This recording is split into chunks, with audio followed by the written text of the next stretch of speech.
يختاره، كلمة يختاره دليل على أن هذا الأمر وهو عدد مخارج الحروف أمر خلافي بين العلماء. إذا أردنا أيها الإخوة الكرام، إذا أردنا الدقة المتناهية، فإن حروف اللغة العربية 29 حرفا لها 29 مخرجا، هذه الدقة المتناهية.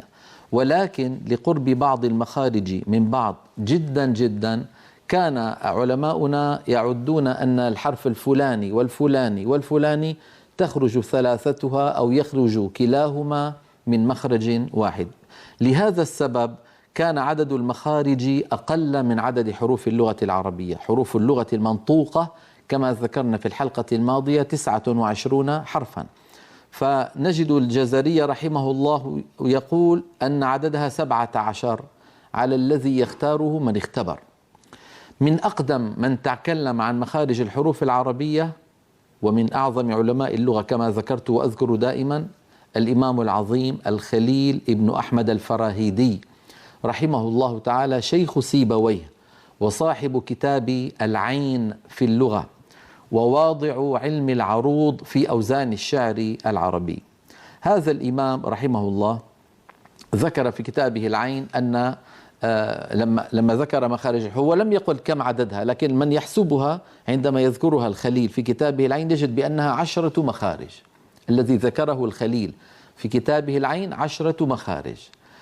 سيبويه تلميذ الخليل ذكر في كتابه الكتاب في النحو أن عدد مخارج الحروف 16 مخرجا. ما الفرق يعني بين هذا؟ جاء إمامنا الجزري رحمه الله فأخذ من مذهب الخليل أنه يقول إن هناك 3 أحرف جوف، حروف جوف يعني تخرج من التجويف الفموي.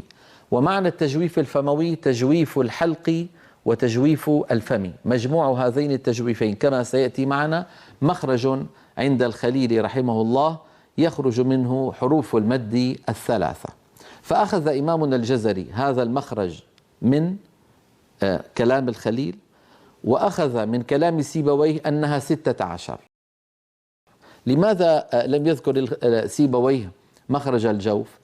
لأنه جعل الألف من أقصى الحلق من مخرج الهمزة والهاء، وجعل الياء المادية من مخرج الياء غير المادية يعني من وسط اللسان كما سيأتي معنا، وجعل مخرج الواو المادية من مخرج الواو غير المادية يعني من الشفتين. فلم يعد عند سيبويه مخرج اسمه الجوف، لذلك كانت المخارج عنده 16. إمامنا الجزري رحمه الله ركب مذهبا من مجموع كلام الخليل ابن أحمد الفراهيدي وكلام سيبويه، فقال بأنها 17، أضاف إلى 16 التي ذكرها سيبويه مخرج الجوف من كلام الخليل. هكذا فعل رحمه الله تعالى. نلاحظ على اللوحة التي تلي مخارج الحروف 17 على الذي يختاره من اختبر. هذا مذهب مركب من مذهبي الخليل وسيبويه، إذ أخذ من الخليل فقط نسبته حروف المد إلى الجوف، وترك الباقي مثل ترتيب سيبويه 16 مخرجا، فتكملت المخارج 17. نلاحظ على اللوحة التالية المخارج الرئيسة للحروف العربية. المخرج الأول كما ذكرت منذ قليل الجوف، وهو خلاء الحلق والفم، وسيأتي تفصيل لهذا الكلام المجمل. الحلق وسيأتي أيضا تفصيله. الفم، والفم كلمة تعم كما نرى على اللوحة الحنك الأعلى واللسان والأسنان والشفتان. الخيشوم وهو التجويف الأنفي الذي خلف الأنف وفوق غار الحنك كما سيأتي معنا.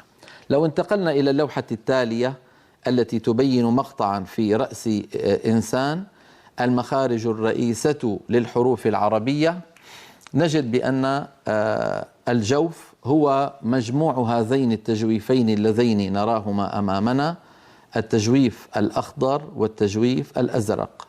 مجموع هذين التجويفين هو ما يسميه العلماء الجوف.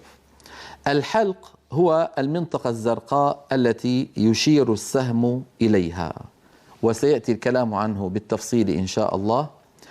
الحنك الأعلى نرى هذا السهم يشير إلى منطقة الحنك الذي هو في أعلى الفم، قبة الحنك في أعلى الفم، سواء الحنك العظمي أو الحنك اللحمي كما سيأتي الحديث عنه مفصلا.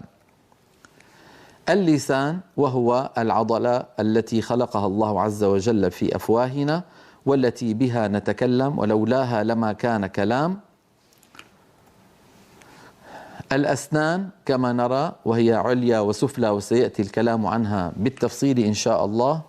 الشفتان وهما العضوان المعروفان اللذان بهما نقفل الفم. الخيشوم وهو هذا التجويف الأحمر الوردي اللون الذي نراه فوق الحنك الأعلى وخلف الأنف، هذا التجويف الذي يعني خلقه الله عز وجل، وله وظائف تنفسية وله وظائف صوتية سنأتي الكلام عنها بإذن الله تعالى.